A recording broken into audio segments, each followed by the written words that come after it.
حاضرین محترم، حقوق اللہ جو ہوتے ہیں وہ اللہ رب العزت کے حق ہیں. نماز، روزہ، حج، زکوٰۃ، دیگر جو اللہ رب العزت کی طرف سے احکامات بندہ مومن پر صادر ہوتے ہیں ان کو حقوق اللہ کہا جاتا ہے.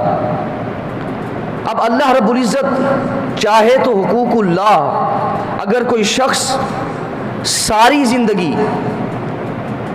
بے نمازی رہا ہو، ساری زندگی اس نے ایک بھی فرضی روزہ نہ رکھا ہو، ساری زندگی اس نے حج فرض ہونے کے باوجود حج نہ کیا ہو، ساری زندگی اس نے زکوٰۃ ادا نہ کی ہو اگرچہ وہ شرعی نصاب تک ہی کیوں نہ پہنچ گیا ہو، اب اللہ رب العزت قیامت کے روز چاہے تو اس شخص کو معاف فرما دے، چاہے تو اس کو سزا عطا فرما دے. یہ اس کا قانون ہے، اس کی قدرت کے اندر ہے، جو بھی چاہے فیصلہ فرما دے. عدل کریں تے تھر تھر کمبن اچیاں شانہ والے، فضل کریں تے بخشے جاون میں جیوی منہ کالے. اگر اللہ رب العزت یہ فیصلہ فرما دے کہ اس میرے بندے کو جہنم کے اندر منتقل کر دیا جائے، اگرچہ وہ ساری زندگی عبادات کرتا رہا ہو، چپے چپے پر اس نے سجود کے ساتھ اپنی پیشانی کو ملا ہو، عبادات کے اندر کثرت کی ہو، اگر اللہ رب العزت چاہے تو حکم فرما سکتا ہے کہ اس بندے کو جہنم کے اندر پھینک دیا جائے. کوئی پوچھنے والا نہیں ہے، وہ مالک ہے، وہ شہنشاہ ہے. بلعم بن بعورہ بنی اسرائیل کا ایک شخص تھا جو مستجاب الدعوات ولی تھا، جو بھی دعا مانگتا تھا قبول ہو جاتی تھی، مگر مغروری کے اندر آ کر تکبر کی وجہ سے اس نے وقت کے نبی کے خلاف اس نے ہاتھ اٹھا دیے، اور وقت کے نبی کے خلاف اس نے جو ہے وہ بد دعا کرنا شروع کر دی. اللہ رب العزت کو اس کی ادا یہ ناپسند آئی، اللہ رب العزت نے اس کی زبان کو باہر نکال دیا، اور اس کی زبان اس قدر لٹک گئی کہ قرآن مجید کے اندر فرمان ہے مَثَلُهُ كَمَثَلِ الْكَلْبِ، اس کی مثال کتے کی مثال ہے. یعنی اس کی زبان اتنی لٹک گئی، وہ شخص زمین چاٹتا تھا. اندازہ کریں کہ وہ شخص اس قدر عبادت گزار تھا، عبادات کے اندر اتنی اس نے کثرت کر رکھی تھی، جس کی وجہ سے اللہ رب العزت نے اس کو جو درجہ عطا فرما دیا تھا وہ مستجاب الدعوات کا درجہ عطا فرما دیا تھا. جو بھی دعا مانگتا تھا اللہ رب العزت قبول فرما لیا کرتا. مگر جب اللہ رب العزت کو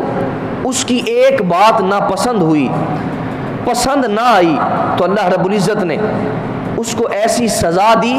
کہ ساری زندگی اس کی زبان باہر لٹکتی رہی. ذرا اندازہ کریں. تو یہاں سے ایک بات بھی سامنے آتی ہے کہ اپنے اعمال پر بندے کو اترانا نہیں چاہیے، ہر حال کے اندر اس کا فضل تلاش کرتے رہنا چاہیے کہ مولا میں نے جو عبادت کی ہے، میں تیری عبادت کا حق ادا نہیں کر سکتا، ٹوٹے پھوٹے سجدے ہیں، ٹوٹی پھوٹی نمازیں ہیں، ٹوٹی پھوٹی عبادات ہیں، بس تو اس کو اپنی پاک بارگاہ کے اندر قبول فرما لینا. میری پیشانی اس قابل نہیں ہے کہ میں اس پیشانی کو تیری بارگاہ کے اندر جھکا سکوں، میری آنکھیں اس قابل نہیں ہیں کہ میں تیری بارگاہ کے اندر ان آنکھوں سے آنسو بہا سکوں، میری گریہ و زاری اس قابل نہیں ہے کہ میں تیری بارگاہ کے اندر گریہ و زاری کر سکوں. میں تو دنیا کا گندا شخص ہوں،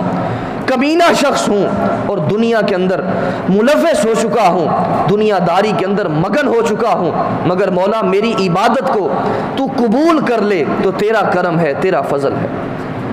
اگر عبادات خلوص کے اندر ہی کیوں نہ کی گئی ہوں، وہ مالک ہے، وہ قادر ہے، اگر چاہے تو قبول نہ فرمائے. تو اس وجہ سے جو بھی عبادات کی جائیں دوسرے کو حقیر نہ جانا جائے. یعنی نماز ہم اپنے لیے پڑھتے ہیں، جب دوسرے شخص کو دیکھتے ہیں تو ہمارے دل کے اندر آتا ہے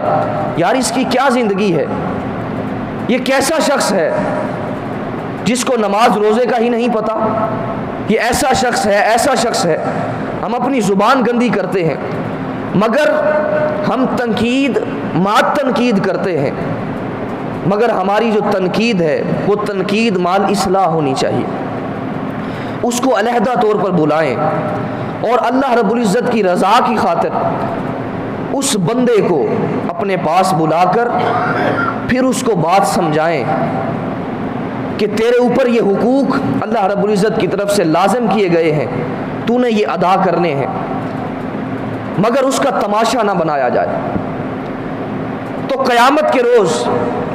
اگر اللہ رب العزت چاہے کہ جو شخص ساری زندگی عبادات کرتا رہا ہو، اگر چاہے کہ وہ اس شخص کو جہنم کے اندر پھینک دیا جائے تو وہ قادر ہے، وہ کر سکتا ہے، کوئی اس سے پوچھنے والا نہیں ہے. اگر قیامت کے روز ایسا شخص لایا جائے جو گناہگار ترین شخص ہو، دنیا کا بدکار ترین شخص ہو، اگر مالک چاہے کہ اس شخص کو گناہ معاف کر دیے جائیں اور اس شخص کو جنت کے اندر بھیج دیا جائے تو پھر بھی اس کا عدل ہے، اس کا انصاف ہے، اس کا فضل ہے، کوئی اس سے پوچھنے والا نہیں ہے. تو میں جو بات کر رہا تھا، ایک حقوق اللہ اور دوسرے حقوق العباد ہوتے ہیں. حقوق اللہ کے اندر اللہ رب العزت کسی سے نہیں پوچھے گا بتاؤ کیا میں اس کو معاف کر دوں، وہ خود قادر ہے، جیسا چاہے فیصلہ فرما دے.